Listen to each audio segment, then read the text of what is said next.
আলু রোপণের ভরা মৌসুমে সার সংকটে কুড়িগ্রামের কৃষকরা ডিলারদের কাছে পাচ্ছে না চাহিদা মতো সার।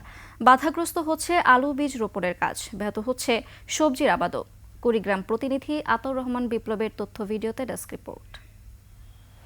লিলি বিউটি সোপ, যার অ্যান্টি এজিং গুণ তারুণ্য ধরে রেখে ত্বকে করে উজ্জ্বল। তারুণ্যময় উজ্জ্বল ত্বকের জন্য রিমার্ক।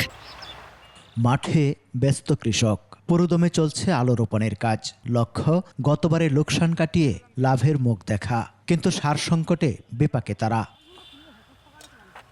সদর উপজেলার কাঁঠালবাড়ি ইউনিয়নের কৃষকরা জানান, বিভিন্ন ডিলার পয়েন্টে গিয়ে অনুরোধ করেও প্রয়োজনীয় সার পাচ্ছেন না তারা। খুচরা দোকানে কিছু পাওয়া গেলেও দাম অনেক বেশি। কদিন থেকে সার খুঁজতে হয়রানি পরে বিএসএফ রিং দিলাম, সে বলতেছে এখন উপজেলায় যোগাযোগ করা লাগবে। 22 টাকার সার 32 টাকা নিয়েছি, তাহলে 10 টাকা কেজি প্রতি আমার বাড়তি গেছি। গত তুলনার চেয়ে এবার দাম অনেক বেশি, 30 থেকে 32 টাকা, 60 টাকা বেড়েছে 35 টাকা।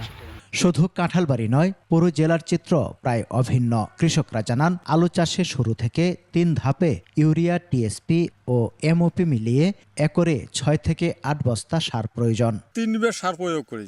জমি চাষের সময় একবার, বলকের সময় একবার, কান্দি দেওয়ার সময় একবার, 3 বারে মোট 12 বস্তা সার লাগে।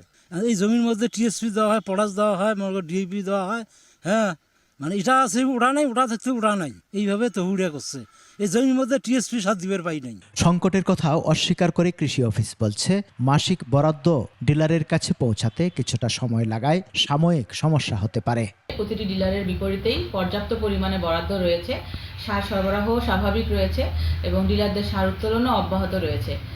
তো আমার সকল ডিলার সার উত্তোলন করলে আশা করি কৃষকদের মনে যে ভয়, সেটা দূরীভূত করা সম্ভব হবে। চলতি মৌসুমে জেলায় আলু চাষের লক্ষ্যমাত্রা নির্ধারণ করা হয়েছে 7,000 হেক্টর।